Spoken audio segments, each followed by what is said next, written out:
सभी साथियों को नमस्कार और राम राम। आप सभी का स्वागत है स्टूडेंट्स आज के इस बेहतरीन और मैथमेटिक्स के लाजवाब सेशन में, जिसमें अपने पढ़ रहे थे सांख्यिकी यानी स्टैटिस्टिक्स। और स्टैटिस्टिक्स का मैंने पार्ट एक आपको प्रीवियस लेक्चर में पढ़ा दिया है। आज मैं लेकर आया हूं विद्यार्थियों पार्ट टू में जो आज के अपने मुख्य बिंदु रहने वाले हैं, जरा मैं उनकी रूपरेखा आपको बता देता हूं। इससे प्रीवियस पार्ट में मैंने आपको 5 बिंदु पढ़ाए। आज के पार्ट में मैं आपको 3 बिंदु और पढ़ाने वाला हूं। आज पढ़ेंगे अपने वेरिएंस यानी विचरण, एक पढ़ेंगे आज मानक विचलन यानी स्टैंडर्ड डेविएशन, और एक पढ़ेंगे आज अपने विचलन गुणांक यानी कोफिशिएंट ऑफ वेरिएशन। ये काफी इंपॉर्टेंट पॉइंट है तीनों के तीनों, जहां से आपके हर एग्जाम में क्वेश्चन देखने को मिलते हैं। तो चलिए बिना देरी किए शुरू करते हैं आज के ये मुख्य 3 बिंदु पार्ट 2 में। तो चलिए सबसे पहले एक एग्जाम्पल, और उस एग्जाम्पल के थ्रू अपने सीखेंगे कि ये आपके तीनों बिंदु कैसे निकलते हैं। तो इसके अंदर सबसे पहला पॉइंट मैं आपको पढ़ाऊंगा आज विचरण। विचरण भी इसको कह देते हैं, और कभी कभार प्रश्न में इसका दूसरा नाम भी लिखा आता है, प्रसार या प्रसरण भी इसको बोलते हैं। ठीक है, चलिए विचरण निकालने से पहले इसकी क्या क्या विधियां हैं, तो अपने एक एग्जाम्पल के माध्यम से सीखते हैं। एक छोटा सा एग्जाम्पल लेते हैं, 3 कुछ डाटा लेते हैं अपने 5,1,6,5,9,5,2,8 और 6। ये आपने एक श्रृंखला ली कुछ अंकों की, और अपने से पूछा दी गई श्रृंखला में आप विचरण निकालिए यानी वेरिएंस निकालिए, वी निकालिए। तो चलिए वेरिएंस कैसे निकलता है आइए डिस्कस करते हैं। सबसे पहले जो आपको श्रृंखला यहाँ पे दी गई है उसका आपको माध्य निकालना होगा। ठीक है, माध्य निकालना होगा। माध्य मैंने आपको पार्ट 1 में सिखाया था कि अंकों का योग और बटा अंकों की संख्या यानी नंबर। अंकों का योग आएगा बेटा, जब आप इनका योग करोगे सभी डिजिट का तो 50, और टोटल अंक कितने काउंट कर लो, 1 2 3 4 5 6 7 8 9 10। तो 10 अंक है। यहां से मीन कितना आ गया आपका, 5 आ गया, यानी माध्य कितना आया आपका बेटा, 5 आया। मीन आपका कितना आ गया, 5। ये तो अपने को निकालना पड़ेगा। मैंने माध्य विचलन में भी आपको सिखाया था कि माध्य विचलन में भी आपको क्या निकालना पड़ा था, मीन निकालना पड़ा था। अब ये विचरण है, तो विचरण के लिए विचलन से गुजरना पड़ेगा। दो शब्द को समझना, हिंदी के दो शब्दों का अर्थ, एक तो था विचलन, ठीक है, और एक था विचरण। अब विचरण निकालना अपने को, तो अपने विचलन निकालना पड़ेगा पहले। ये बात समझे अच्छे से। तो चलिए आइए समझते हैं। अब आपका मीन कितना आ गया, यानी माध्य आ गया आपका 5। तो विचलन यानी भटकाव देखो इस श्रृंखला का 5 से कितना है, 5 से 3 भटका, 2 का अंतर है भटकाव में। 5 से 5 का अंतर लेना होता है 0 का, 5 में से 1 का अंतर 4 का, 6 में से यानी बड़े में से छोटा घटाना है, 6 में से 5 का अंतर लेंगे 4, फिर 5 में से 5 का अंतर 0, फिर 5 में से 9 का अंतर 4, फिर 5 में से 5 का अंतर 0, फिर 5 में से 2 का अंतर 3, फिर 5 में से 8 का अंतर 3, फिर 5 में से 6 का अंतर 2। ये लो जी, विचलन आ गया आपका, विचलन आया है अभी, ठीक है ना, विचलन आ गया आपका, डेविएशन आ गया आपका। अब भटकाव जो आपने निकाला मेरे बच्चों, इस भटकाव को कैसे हल करेंगे कि विचरण आ जाए। इसके लिए आप क्या करो, ये जो आपने निकाला है इसका कर दो आप वर्ग। ठीक है, एक्चुअल में फॉर्मूला क्या बना, विचरण यानी वेरिएंस इज इक्वल टू, आप इस श्रृंखला में से यानी कि माध्य में से ये श्रृंखला कम कर रहे हो, और बटा में आपका n है, और इसका क्या कर रहे हो आप, स्क्वायर कर रहे हो। ठीक है, तो आप इसका स्क्वायर कीजिए। अब तो आप ज्यादा सूत्रों में नहीं पढ़ना, अपने को डायरेक्ट विधियां याद रखनी है, टू द पॉइंट अपने को काम करना है। तो चलिए अपने स्क्वायर करते हैं, तो 2 का स्क्वायर यानी अब दी की श्रृंखला जो आई है इसका क्या कर दोगे आप, स्क्वायर कर दोगे। स्क्वायर कीजिए, 2 का स्क्वायर 4, 0 का स्क्वायर 0, फिर जोड़ते जाएंगे इनको, 4 का स्क्वायर 16, फिर जोड़ना है 4 का स्क्वायर 16, 0 का 0, 4 का स्क्वायर फिर 16। ठीक है, ये 4 ही आ रहा था ना 0 वैसे, और रे ये 5 में से 6 यहाँ पर 1 आएगा, इस 4 की जगह ना 1 आएगा, ये देखो, तभी हम सोचे इतना बड़ा कैसे बनाएंगे। ठीक है, सो कैलकुलेशन 1 का स्क्वायर 1 आ जाएगा। सो 5 और 9 के बीच का 4 था। अच्छा ये तो 0, 0 का स्क्वायर 0, 2 और 5 के 3, 3 का स्क्वायर 9 बेटा, यहाँ पे फिर 3 का स्क्वायर 9 और 2 का स्क्वायर 4। ये आपके पास जोड़ आ गया। ठीक है, तो जोड़ लो, 16 और 4 20, और 16 और 4 20, ये रहा 20 और 20 40, दो तो निकल गए, 9 और 1 10, 40 और 10 50, बचा क्या अपने पास एक 9, 50 और 9 59, 59 आ गया बटा योग। इसके बाद देखो स्क्वायर निकालने के बाद में तो वही काम करना है, श्रृंखला का योग बटा श्रृंखला की संख्या। ठीक है, तो योग आ गया 50, संख्या कितनी 1 2 3 4 5 6 7 8 9 10, आगे सेम है 10, 10 का भाग 59 में देंगे तो कितना आ जाएगा 5/9, वेरियांस यानी विचरण कितना आ गया 5। ये बात अगर समझ में आई तो यस करिए। मैं यहाँ पे फिर से लिख देता हूँ, 3 पॉइंट में यहाँ पे लिखूंगा इसके 3 स्टेप, ताकि आपके याद हो जाए, रिवाइज भी हो जाए। फर्स्ट स्टेप क्या था सर, माध्य निकालना।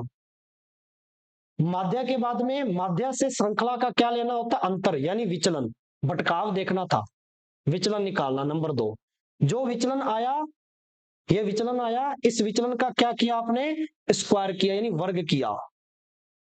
वर्ग करने के बाद में श्रृंखला का योग बटा श्रृंखला की संख्या, बस ये आपका क्या दे देगा, आंसर दे देगा, यानी आपका विचरण दे देगा।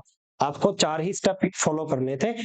आई होप आपको समझ में आया होगा। ठीक है, ये आपका क्वेश्चन था। इस क्वेश्चन से पहले आपने माध्य निकाला, मीन, मीन के बाद में भटकाव देखा, विचलन, विचलन के बाद में वर्ग किया, फिर योग बटा संख्या, राशियों का योग बटा राशियों की संख्या, एवरेज के टाइप जैसे आप माध्य निकालते हैं। ठीक है जी, चलिए विचरण कंप्लीट हुआ। अब बढ़ता हूं मैं आगे अगले पॉइंट पर। ठीक है, नेक्स्ट जो मैं पॉइंट आपको पढ़ा रहा हूं विचरण के बाद में, वो है आपका मानक विचलन। तो मानक विचलन क्या होता है, स्टैंडर्ड डेविएशन, मानक विचलन, इसको समझते हैं। स्टैंडर्ड डेविएशन, आइए जानते हैं ये पॉइंट क्या होता है, इससे भी क्वेश्चन आते हैं।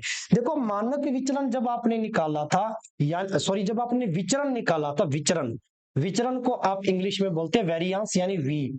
तो वी आपने निकाला था, माध्य निकाला पहले तो, माध्य यानी आपका एक्स बार, उसमें से आपने प्रश्न की श्रृंखला, सॉरी प्रश्न की श्रृंखला माइनस की अंतर लिए विचलन। ठीक है, और फिर आपने इसका क्या किया, स्क्वायर किया। यह करने के बाद में फिर आपने राशियों का योग बटा राशियों की संख्या ली। यह तो था विचरण।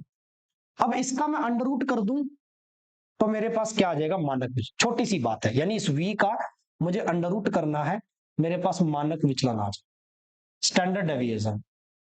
तो पिछले प्रश्न को जरा गौर से देखो, पिछले जो अपने अभी हाल फिलहाल में निकाला था, इस पॉइंट को मैं दोहरा देता हूं फिर से। अभी आपने जो पीछे निकाला था वो ये था, विचरण कितना निकाला था आपने, विचरण कितना निकाला था, 5.9 निकाला था बच्चों, देख पा रहे हो अच्छे से स्क्रीन पे। चलिए, आई होप। अब आपने पिछले क्वेश्चन में विचरण निकाला था 5.9, आपसे पूछे कि मानक विचलन निकालो, इसका मतलब सर मानक विचलन अकेला पूछ ले तो हमें पहले विचरण निकालना पड़ेगा। हाँ, मानक विचलन निकालने के लिए पहले विचरण निकालना पड़ेगा, वेरिएंस निकालना पड़ेगा, वी।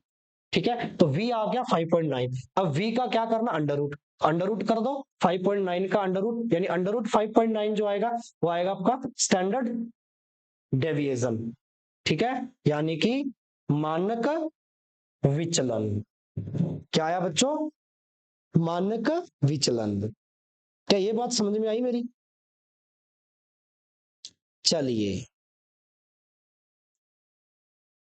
अब चलता हूं मैं आगे। ठीक है, अंडर रूट करना वेरिएंस का। चलो तीसरा पॉइंट, इसमें जो लास्ट पॉइंट 8 नंबर पॉइंट है वो मैं आपको सिखा देता हूं। ये है अपना, यहां पे देखिएगा,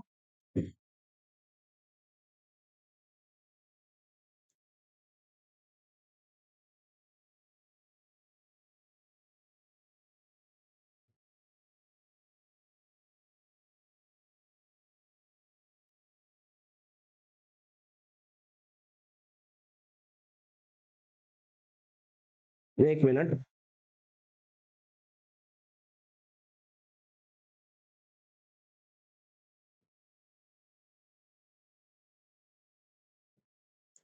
ओके, सो नाउ वापस आ जाते हैं इस पॉइंट पे। नेक्स्ट जो पॉइंट था स्टूडेंट्स, वो मैं जो आपको सिखाने जा रहा हूं, काफी इंपॉर्टेंट पॉइंट है, विचलन गुणांक। अभी आपने देखो क्या क्या निकाला था, पहले विचरण निकाला, वेरियांस निकाला, फिर आपने मानक विचलन निकाला, यानी मानक और लगा दिया साथ में, लेकिन विचलन निकाला मानक का, विचरण नहीं विचलन। ठीक है, यानी इस वेरिएंस का अंडर रूट निकाला। अब आपको गुणांक निकालना है इसका, विचलन गुणांक निकालना है।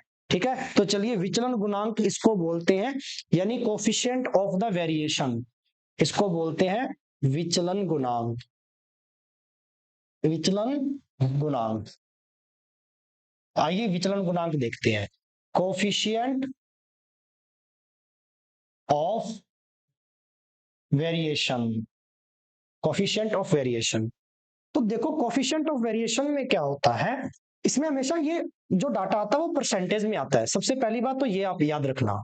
ठीक है सर, कैसे आता है, एक एग्जांपल ले लेता हूं, वही एग्जांपल सेम टू सेम।